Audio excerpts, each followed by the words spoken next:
All right, we're getting chapter 10 loaded up. New, the life and adventures of Santa Claus. We're in part 2. Ow.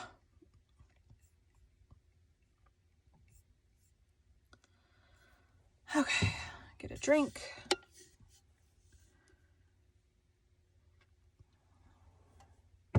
"32 minutes till work time." See how far we can go.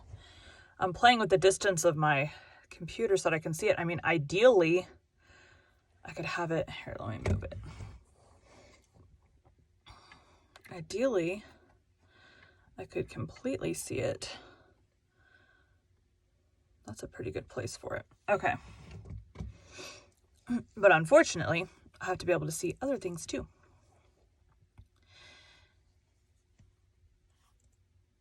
Today we'll be continuing The Life and Adventures of Santa Claus by L. Frank Baum. 10. Christmas Eve. The day that broke as Claus returned from his night ride with Glossie and Flossie brought him to a new trouble. Will Nook, the chief guardian of the deer, came to him, surly and ill-tempered, to complain that he had kept Glossie and Flossie beyond daybreak, in opposition to his orders. "Yet it could not have been very long after daybreak," said Claus.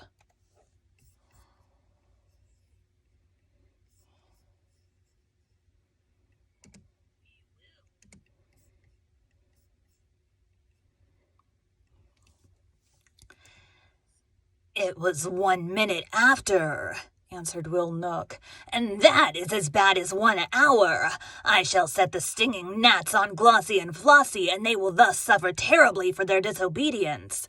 "Don't do that," begged Claus. "It was my fault." But Will Nook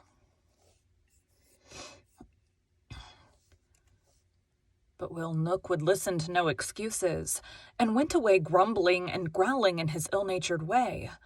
For this reason, Claus entered the forest to consult Necile about rescuing the good deer from punishment.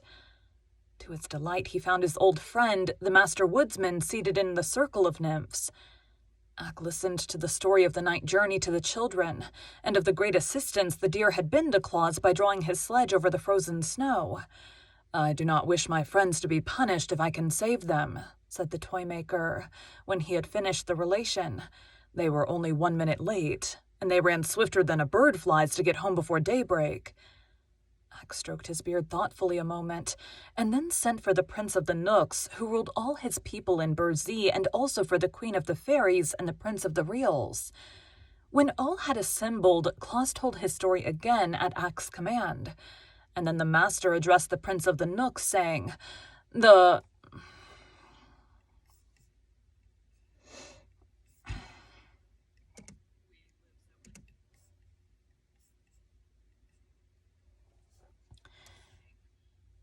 good work that Claus is doing among mankind deserves the support of every honest immortal. Already he is called a saint in some of the towns, and before long the name of Santa Claus will be lovingly known in every home that is blessed with children.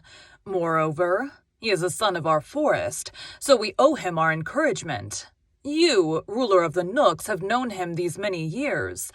Am I not right in saying he deserves our friendship?" The prince, crooked and sour of visage as all Nooks are, looked only upon the dead leaves at his feet and muttered, "You are the master woodsman of the world."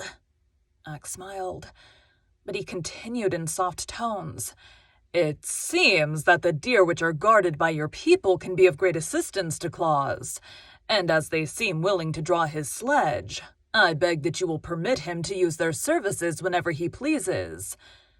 The prince did not reply, but tapped the curled point of his sandal with the tip of his spear, as if in thought.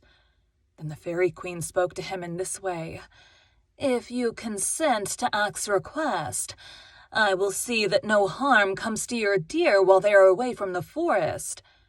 And the Prince of the Reals added, I'm having to go back and listen to the voices.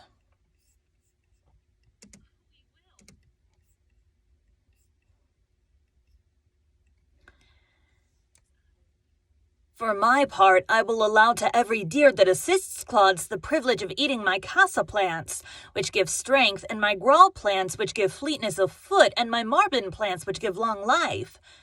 And the Queen of the Nymphs said, "The deer which draw the sledge of Claus will be permitted to bathe in the forest pool of Neres, which will give them sleek coats and wonderful beauty." I realized too late that there's two queens in here.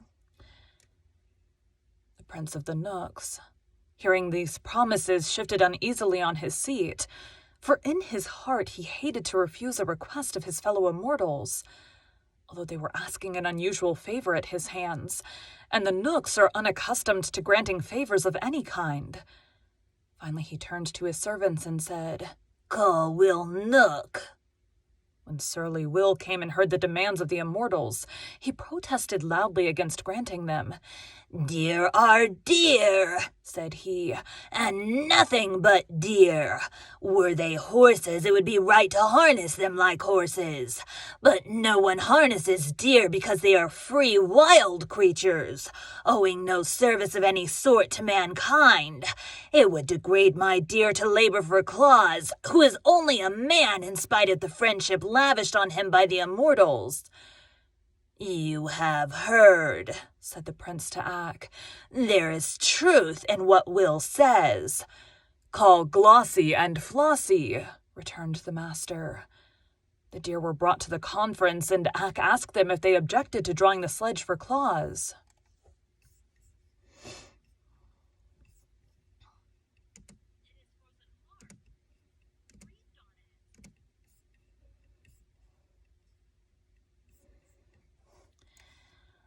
"No, indeed," replied Glossy. "We enjoyed the trip very much.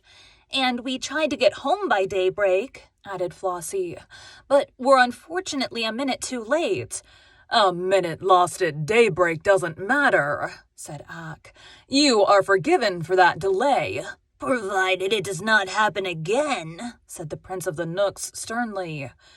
"And will you permit them to make another journey with me?" asked Claus eagerly. The prince reflected while he gazed at Will, who was scowling, and at the master woodsman, who was smiling. Then he stood up and addressed the company as follows. "Since you all urge me to grant the favor, I will permit the deer to go with Claus once every year on Christmas Eve, provided they always return to the forest by daybreak. He may select any number he pleases, up to 10, to draw his sledge, and those shall be known among us as reindeer, to distinguish them from the others. And they shall bathe in the pool of Neres and eat the casa and the growl and marbin plants, and shall be under the especial protection of the fairy queen. And now cease scowling, Will Knook, for my words shall be obeyed." He hobbled quickly away through the trees to avoid the thanks of Claus and the approval of the other immortals, and Will, looking as cross as ever, followed him. But Ak was satisfied, knowing that he could rely on the promise of the prince, however grudgingly given, and Glossy and Flossie ran home, kicking up their heels delightedly at every step. "When is Christmas Eve?" Claus asked the master. "In about 10 days, he replied. "Then I cannot use the deer this year," said Claus thoughtfully, "for I shall not have time enough to make my sack full of toys." "The shrewd prince foresaw that," responded Ak, "and therefore Christmas Eve as the day you might use the deer, knowing it would cause you to lose an entire year." "If I only had the toys the Aguas stole from me," said Claus sadly, "I could easily fill my sack for the children." "Where are they?" asked the master. "I do not know," replied Claus, "but the wicked Aguas probably hid them in the mountains." Ak turned to the fairy queen. "Can you find them?" he asked. "I will try," she replied brightly. Then Claus went back to the Laughing Valley to work as hard as he could, and a band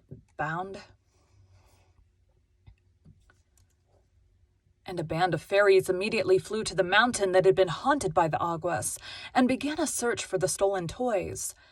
The fairies, as we well know, possess wonderful powers, but the cunning Aguas had hidden the toys in a deep cave and covered the opening with rocks, so no one could look in. Therefore, all search for the missing playthings proved in vain for several days, and Claus, who sat at home waiting for the news from the fairies, almost despaired of getting the toys before Christmas Eve. He worked hard every moment, but it took considerable time to carve out and to shape each toy, and to paint it properly so that on the morning before Christmas Eve, only half of one small shelf above the window was filled with playthings ready for the children. But on this morning, the fairies who were searching in the mountains had a new thought. They joined hands and moved in a straight line through the rocks that formed the mountain, beginning at the topmost peak and working downward, so that no spot could be missed by their bright eyes. And at last they discovered the cave where the toys had been heaped up by the wicked Aguas. It did not take them long to burst open the mouth of the cave, and then each one seized as many toys as he could carry, and they all flew to Claus and laid the treasure before him. The good man was rejoiced to receive, just in the nick of time, such a store of playthings with which to load his sledge, and he sent word to Glossie and Flossie to be ready for the journey at nightfall. With all his other labors, he had managed to find time, since the last trip, to repair the harness and to strengthen his sledge, so that when the deer came to him at twilight, he had no difficulty in harnessing them. "We must go in another direction tonight," he told them, "where we shall find children I have never yet visited, and we must travel fast and work quickly, for my sack is full of toys and running over the brim."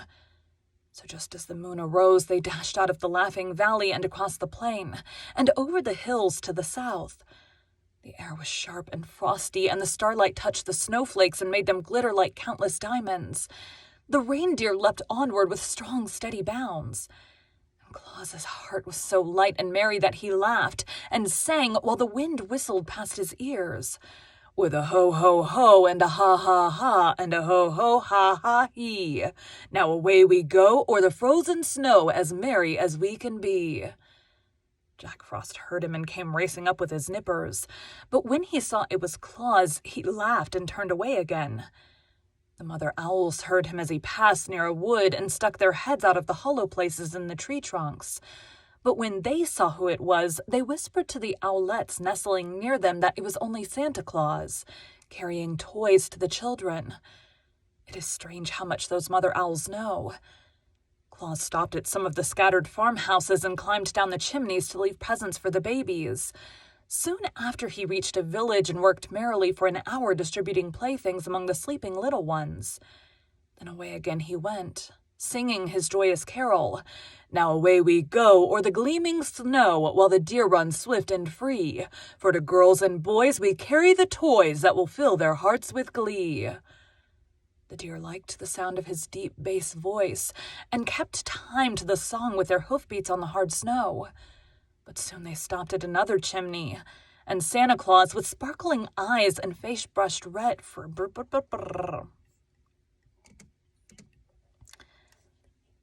And Santa Claus, with sparkling eyes and face brushed red by the wind, climbed down its smoky sides and left a present for every child the house contained. It was a merry, happy night. Swiftly the deer ran, and busily their driver worked to scatter his gifts among the sleeping children. But the sack was empty at last, and the sledge headed homeward, and now again the race with daybreak began. Glossie and Flossie had no mind to be rebuked a second time for tardiness, so they fled with a swiftness that enabled them to pass the gale on which the Frost King rode, and soon brought them to the Laughing Valley. It is true, when Claus released his steeds from their harness, the eastern sky was streaked with gray. But Glossie and Flossie were deep in the forest before day fairly broke. Claus was so wearied with his night's work that he threw himself upon his bed and fell into a deep slumber. And while he slept, the Christmas sun appeared in the sky and shone upon hundreds of happy homes, where the sound of childish laughter proclaimed that Santa Claus had made them a visit. God bless him. It was his first Christmas Eve, and for hundreds of years since then he has nobly fulfilled his mission to bring happiness to the hearts of little children.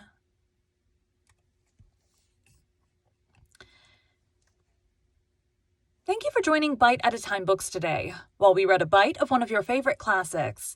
Again, my name is Bree Carlisle, and I hope you come back tomorrow for the next bite of the life and adventures of Santa Claus. When I registered my trademarks, I registered for it was like streaming media, downloadable media, and then like t-shirts. I probably should have done like stickers or something, but I'll do those too. But like in those categories, so I had the podcast already going and I had like YouTube stuff already going. So like all of that was covered. But I have one category. I haven't done t-shirts yet, and I need to get those done because my trademark attorney keeps saying like, hey, we need to submit this. So I need to get it done. I think that'll be on today or tomorrow's task. Honestly, I'm tired of them sending me emails, so like I just want to get it up and going. So I'm thinking Teespring is the one that I hear of most often, but I am very good about like researching to make sure that I'm doing the best one.